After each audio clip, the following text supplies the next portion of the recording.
బులెటిన్లో మరో breaking news. Johnny master ను అదుపులోకి తీసుకున్న పోలీసులు కాసేపట్లో విచారణ ప్రారంభించనున్నారు. ముంబైలో బాధితురాలపై అత్యాచారం జరిగిందన్న అంశంపై ప్రధానంగా ప్రశ్నిస్తారని తెలుస్తోంది. ఇప్పటికే బాధితురాలు కొన్ని ఆధారాలు ఇచ్చిందని నర్సింగ్ పోలీసులు చెబుతున్నారు. వాటి ఆధారంగా జానీ మాస్టర్ ను విచారించడానికి సిద్ధమయ్యారు. కేసులో ఉన్న చిక్కుముళ్లు ఈ కస్టడీలో విడిపోతాయని పోలీసులు భావిస్తున్నారు.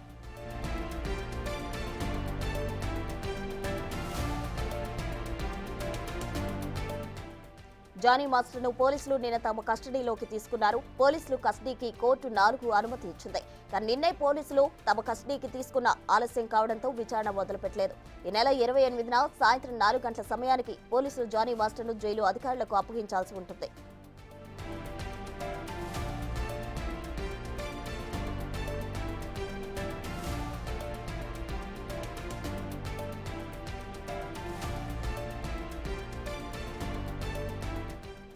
పోలీస్ కస్టడీకి అనుమతించిన కోర్టు కీలక వ్యాఖ్యలు చేసింది. ఎటువంటి పరిస్థితిలోనూ జానీ మాస్టర్ పైన 3rd డిగ్రీ ప్రయోగించకూడదని ఆదేశించింది.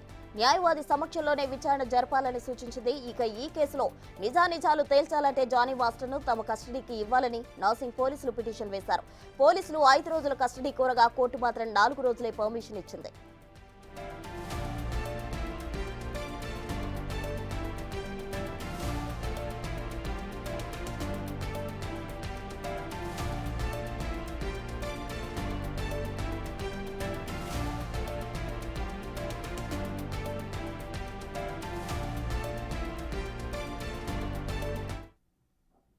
ఇక ఇదే అంశానికి సంబంధించి మరింత సమాచారం మా ప్రతినిధి రాణా ప్రతాప్ లైవ్ లో అందించేందుకు సిద్ధంగా ఉన్నారు. రాణా, జానీ మాస్టర్ 4 రోజుల పాటు పోలీసు కస్టడీలో ఉండనున్నారు. అయితే ఈ రోజు నుంచే విచారణ ప్రారంభం కాబోతుంది. ఆ డీటెయిల్స్ ఏంటి? నిన్న రాత్రి 7 గంటలకి జానీ మాస్టర్ నార్సింగ్ పోలీస్ స్టేషన్కి తీసుకొచ్చిన తర్వాత నైట్ ఆయన ఇక్కడే ఉన్నారు.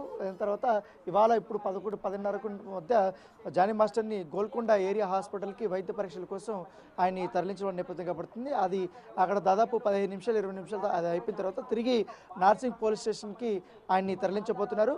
అక్కడ తరలించిన తర్వాత మొదటి రోజు విచారణ అనేది స్టార్ట్ కాబోతుంది. ఈ విచారణలో చాలా కీలకమైనటువంటి అంశాలపైన పోలీసులు ఫోకస్ పెట్టినట్టుగా మనకు సమాచారం అవుతుంది. ఇప్పటికే బాధితురాలు ఇచ్చినటువంటి స్టేట్మెంట్ ఆధారంగా కొన్ని ఆధారాలు కూడా ఆమె సమర్పించింది కాబట్టి వారిని బేస్ చేసుకుని ఇప్పటికే కొంతమంది నుంచి కూడా ఇప్పటికే విచారించారు. వాళ్ళ నుంచి కూడా కొంచెం ఇన్ఫర్మేషన్ కూడా తీసుకున్నారు. అన్ని ఎవిడెన్స్ కూడా కలెక్ట్ చేసిన నేపథ్యంలో అయితే మొదటిగా 16 సంవత్సరాలప్పుడు తనపైన రేప్ జరిగిందనేసి కూడా విక్టిమ్ చెప్తున్న నేపథ్యంలో అది ఎప్పుడు జరిగిందా లేదా లేకపోతే ఆ రోజు అసలు ఏం జరిగింది, ఎందుకంటే బాధితురాలు చాలా స్పష్టంగా డేట్లతో పాటు మేము ముంబైకి వెళ్ళాము, ముంబైకి వెళ్ళిన తర్వాత ఆ రోజు సాయంత్రం హోటల్లో దిగిన తర్వాత అక్కడ జరిగినటువంటి పరిణామాలన్నీ కూడా ఆమె చెప్పింది కాబట్టి వాటిని బేస్ చేసుకుని ఇవాళ క్వశ్చన్ చేసే అవకాశం ఉన్నట్టుగా మనకు సమాచారం అవుతుంది. ఎందుకంటే పలుమార్లు తనపైన అత్యాచారం చేశాడనేది, అంటే అదొక్కరోజే కాకుండా దాదాపు 6 సంవత్సరాల పాటు ఫిజికల్గా మెంటల్గా అనేక రకాలుగా కూడా నన్ను వేధించడానికి కూడా ఆమె చెప్తున్నటువంటి పరిస్థితి కనపడుతుంది. ఈ నేపథ్యంలో అది నిజంగా జరిగిందా లేదన్న దానిపై కూడా పోలీసులు క్వశ్చన్ చేయబోతున్నారు. దాంతోపాటు సీన్ రీక్రియేషన్ కూడా ఉండే అవకాశం ఉంది. బాధితురాలు చెప్పినట్టుగా నా పైన ఇక్కడ అత్యాచారం జరిగింది ఈ ప్లేస్లో చెప్పిన తర్వాత ఆ ప్లేస్కి కూడా వెళ్ళి అతన్ని తీసుకెళ్లే అవకాశం ఉన్నట్టుగా మనకు సమాచారం అవుతుంది. అక్కడ కూడా సీన్ రీక్రియేషన్ అయితే జరిగే అవకాశం ఉంది. దానితో పాటు ఒకవేళ కానీ ఆయన చేసినటువంటి నేరం ఒప్పుకుంటే మాత్రం కంపల్సరీ ఈ కేసులో జానీ మాస్టర్కి చిక్కులు తప్పవని చెప్పుకోవచ్చు. మరోవైపు ఆయన బెయిల్ పిటిషన్ కూడా వేశారు. అది సోమవారం వస్తుంది. ఆ రోజు ఆయనకి బెయిల్ వస్తుందా రాదని కూడా అది కూడా చూడాల్సినటువంటి అంశం. అయితే ఇప్పటి వరకు కూడా ఆమె దాదాపు ఇటు మహిళా కమిషన్కి కానీ లేకపోతే ఇటు భరోసా సెంటర్కి కానీ అందరికీ కూడా కంప్లైంట్ ఇచ్చింది. అనేక రకాలుగా కూడా నాకు థ్రెటనింగ్ ఉందనేసి కూడా భయం వెలిపించినటువంటి నేపథ్యంలో ఆల్రెడీ విక్టిమ్కి ఆ రోడ్ నుంచి ఒక కానిస్టేబుల్ కూడా ఇంటి దగ్గర పెట్టినటువంటి పరిస్థితి కనపడుతుంది. ఎప్పుడైతే జానీ మాస్టర్ని గోవాలో అరెస్ట్ చేసిన తర్వాత ఆయన్ని నార్సింగ్ పోలీస్ స్టేషన్ దగ్గర తీసుకొచ్చిన తర్వాత అక్కడ రాజనగర్ సిసిఎస్కి తీసుకెళ్ళిన తర్వాత కోర్టులో సబ్మిట్ చేశారు. 14 రోజుల పాటు కూడా రిమాండ్ ఖైదీగా ఉన్నాడు.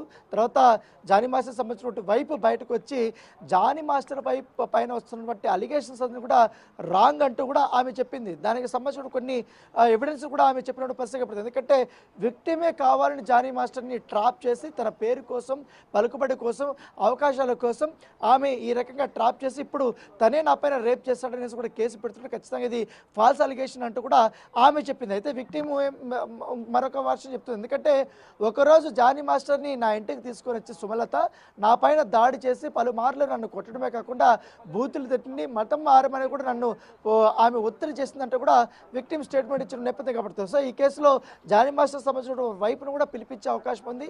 ఆమెను కూడా విచారించి ఒకవేళ తప్పు రుజువు అయితే కూడా ఆమెను కూడా చర్యలు తీసుకునే అవకాశం ఉన్నట్టుగా మనకు సమాచారం ఉంది. సో అయితే మనకి ఇవాళ ఫస్ట్ రోజు కాబట్టి చాలా కీలకమైనటువంటి సమాచారాన్ని రాబట్టాలనే ఉద్దేశంతో కూడా పోలీసులు ఉన్నట్టుగా మనకు సమాచారం అందుతుంది. రానా, అయితే ఈ 4 రోజుల కస్టడీ తర్వాత ఈ కేసుకున్న చిక్కుముడ్లు వీడిపోతాయి అనుకోవచ్చా? సో ఆల్మోస్ట్ ఎందుకంటే చాలా వరకు మనకు బయటకు కనపడినటువంటి కొన్ని అలిగేషన్స్ మాత్రం, కానీ లోపల మాత్రం చాలా అలిగేషన్స్ కూడా ఇంకా పెట్టారు. ఎందుకంటే మెంటల్ టార్చర్ పెట్టారు, నాకు హెల్త్ బాగలేకపోయినా కూడా నా పైన అఘాయిత్యం చేశాడు. ఒకరోజు మా మదరు ఇంట్లో లేనప్పుడు తను ఫోన్ చేశాడు. ఫోన్ చేసేటప్పుడు నాకు ఇంట్లో బాగలేదు, నేను ఇంట్లో ఉన్నాను, మా మదర్ బయటికి వెళ్ళేదని చెప్పగానే తర్వాత ఒక 1 అవర్లో వచ్చి నా పైన మళ్ళీ అఘాయిత్యం చేసి నన్ను కొట్టాడు, హింసించాడు అనేది కూడా అతను చెప్తుంటారు. పలుమార్లు నన్ను కార్వాన్లో పిలిపించుకున్నాడు, అందరి ముందు తిట్టాడు, కార్వాన్ ముందు చెయ్యి వేసాడు, నన్ను కార్వాన్లో నా జుట్టు పట్టుకొని చెయ్యి వెనక లాగి నన్ను కొట్టాడు, నా పైన అఘాయిత్యం చేశాడు, చాలా రకాలుగా కూడా నన్ను హింసించాడని కూడా చెప్పింది. కాబట్టి అవన్నీ నిజమా కాదనేది కూడా కనుక్కోవాల్సినటువంటి బాధ్యత ఉంటుంది. ఎందుకంటే ఆ స్టేట్మెంట్ ముందు పెట్టి ఆయన క్వశ్చన్ చేస్తారు. ఆ క్వశ్చన్ చేసేటప్పుడు ఆయన చెప్పే సమాధానాలు ఏ విధంగా ఉంటాయనేది ఒక ఆసక్తికరమైన పరిణామం. ఒకవేళ కానీ ఆయన కానీ పోలీసులు అడిగినటువంటి క్వశ్చన్స్ అంతటికీ సమాధానాలు ఇస్తే మాత్రం ఆల్మోస్ట్ కొన్నిటికి మాత్రం చిక్కుముడులు విడే అవకాశం ఉన్నట్టుగా మనకు తెలుస్తుంది. దానితో పాటు ఈయన కూడా కొన్ని అలిగేషన్స్ పెడుతున్నాడు, ఈయన కూడా కొన్ని అంశాలను కూడా తెరపైకి తీసుకొస్తున్నాడు, దానికి సంబంధించిన ఎవిడెన్స్ కూడా సబ్మిట్ చేస్తానని కూడా పోలీసులకు చెప్తున్నాడు. కాబట్టి అవన్నీ కూడా కోర్టుకి సమర్పిస్తానని కూడా ఆయన చెప్తున్న నేపథ్యంలో అవన్నీ బేస్ చేసుకొని ఇవాళ రేపు ఎల్లుండి ఈ క్వశ్చనర్ అనేది జరగబోతుంది. సో ఇవాళ ఏం చెప్తాడు, తర్వాత దాన్ని బేస్ చేసుకుని రేపు ఆయనకి మరొక అంశం మీద క్వశ్చన్ చేసే అవకాశం ఉంది. సో ఈ 2 రోజులు అనేది చాలా కీలకంగా భావిస్తున్నారు పోలీసులు. Right Rana, thank you.